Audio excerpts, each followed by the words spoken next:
Wife Amber Heard, welcome to you both. Camille, let me begin with you. I think the verdict surprised a lot of legal experts. They thought it was a very uphill fight from the beginning for you all. What was the key to victory?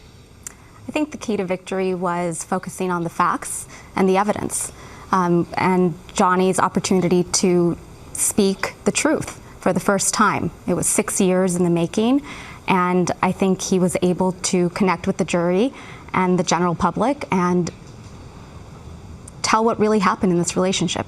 He wasn't in the courtroom for the verdict. What was his reaction when you told him? He was over the moon. It was like the weight of the world had been taken off his shoulders, and I feel that finally, after 6 years, he's gotten his life back. He also went on TikTok yesterday thanking his supporters on social media. What role did social media play in this verdict? My view is that social media played no role whatsoever. This was a decision made by the jury on the evidence presented by both sides, and as Camille said, it was overwhelmingly in Mr. Depp's favor. Ms. Heard's lawyers put out a statement yesterday saying the verdict was a setback for women's rights, and they went on to say that it's unseemly and unprofessional for you all to be, quote, taking a victory lap for setting back decades of how women can be treated in the courtroom. How do you respond to that? I think it's disappointing. We're only speaking about what happened in this case, right? And the facts in this case were overwhelmingly positive for Johnny, and the verdict speaks for itself. How about the broader criticism, though? It's not just from Heard's teams. Victims advocates have argued that the verdict is going to have a chilling effect on domestic violence victims, and it's a blow to the Me Too movement. I think our response to that is we encourage any victim to come forward. Domestic violence doesn't have a gender. So you don't see this as a setback to the movement in any way, shape, or form? We do not. We believe that the verdict speaks for itself. The facts are what they were. The jury made a unanimous decision based on those facts. During your cross-examination, what was your impression of Ms. Heard's impression on the jury? I think that her impression on the jury was what it was. I think something that I focused on and we focused on in that cross-examination was using her words against her. And it was very important for us to, every question that was asked was tied to something she had said previously.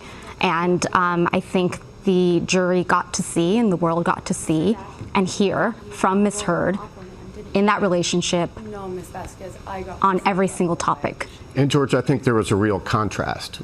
Johnny took ownership of a lot of things, and it seemed at times, and perhaps it came through to the jury, that she had an answer for everything, and she wasn't taking accountability for anything. And I think that made a difference. Heard's lawyers say she plans to appeal the verdict. She doesn't have the money to pay for the judgment, and you all have said that the goal is not to impoverish Ms. Heard.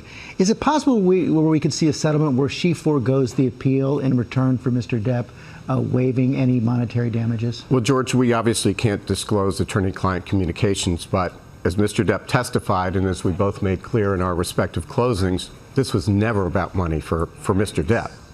So this was about restoring his reputation, and he's done that. So you're not disclosing any privileges, but it sounds like that's something that could be on the table, but it's up to Ms. Heard? Again, we have to be careful what we say, but this was about Mr. Depp's reputation. That was what it was about for him. Your life has changed a lot in the last several weeks. You got made partner this week. Congratulations. Thank you very Both much. of you have also become something of social media stars. How has it changed? What does it feel like? It's been surreal and, if I'm being honest, a bit overwhelming. But if I can be an inspiration to young women that want to go to law school and study and work hard, then it was all worth it. You made the choice to go to Virginia for this trial. How much of a difference did that make? I think Virginia was a good venue for some legal and other reasons, and it has a fabulous court system, tremendous judges and fair juries, and I think this the evidence was listened to carefully on both sides by the jury, and again, it came overwhelmingly in Johnny's favor. Ms. Heard did win on one count of defamation. Will you be appealing that? Again, I think it's premature to say, but if you look at the context of the verdict, it was a total win for Johnny. Thank you both very much.